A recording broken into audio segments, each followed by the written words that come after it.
শক্তি, কোন ন্যাটো, কোন United Nations, কোন ইউরোপিয়ান ইউনিয়ন, কোন IMF, কোন ওয়ার্ল্ড ব্যাংক, কোন সাম্রাজ্যবাদী শক্তি এই ভবিষ্যৎবাণীকে ঠেকাতে পারবে না। আপনি ওদেরকে চেষ্টা করতে দেন। সারা পৃথিবীর সমস্ত মুসলমানকে যদি এখন তারা মেরে ফেলে, তবুও এই অকাট্য ভবিষ্যৎবাণী ইনশাআল্লাহ তাআলা তারা পাল্টাতে পারবে না। এটা আমাদের আশার জায়গা। এটাই হচ্ছে চূড়ান্ত বিজয়। এবং ঈসা আলাইহিস সালামের হাতে আগামী 40 বছর, লিখে রাখেন আপনারা, এরপরের 40 বছর ওই বাইতুল মুকাদ্দাস থেকেই সারা বিশ্বে ইসলামী খিলাফা কায়েম হবে ইনশাআল্লাহ। যে খিলাফা শব্দটা এখন রাজনৈতিক ভাবে আপনারা নিতে পারেন না, হজম করতে পারেন না।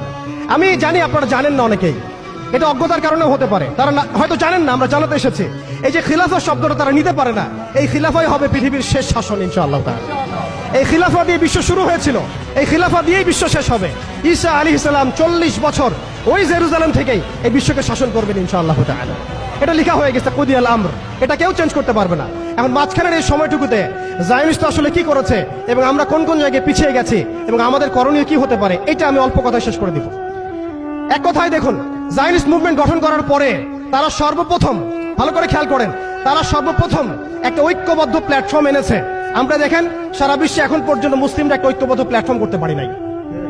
তারা ঐক্যবদ্ধ একটা প্ল্যাটফর্ম করেছে এবং সেই প্ল্যাটফর্মকে কেন্দ্র করে তারা সবার আগে খেলাফত ব্যবস্থাকে ধ্বংস করেছে। অটোম্যানদেরকে তারা পরাজিত করেছে। প্রথম বিশ্বযুদ্ধের সেই 1914 থেকে 18-এর মধ্যে তারা বাইতুল মুকাদ্দাসে প্রথম ঢুকেছে এবং তাদের সহযোগী ছিল পশ্চিমা বিশ্ব এবং ব্রিটেন। আজকে আমরা ইসরায়েলের এগেইনস্টে কথা বলি ঠিকই, কিন্তু পশ্চিমা বিশ্বের এগেইনস্টে আমরা কথা বলতে পারি না। আমরা ব্রিটেনের এগেইনস্টে কথা বলতে পারি না। আজকে আমরা ইসরায়েল বিরোধী কথা বলি ঠিকই, আমেরিকার এগেইনস্টে আমরা কথা বলতে পারি না।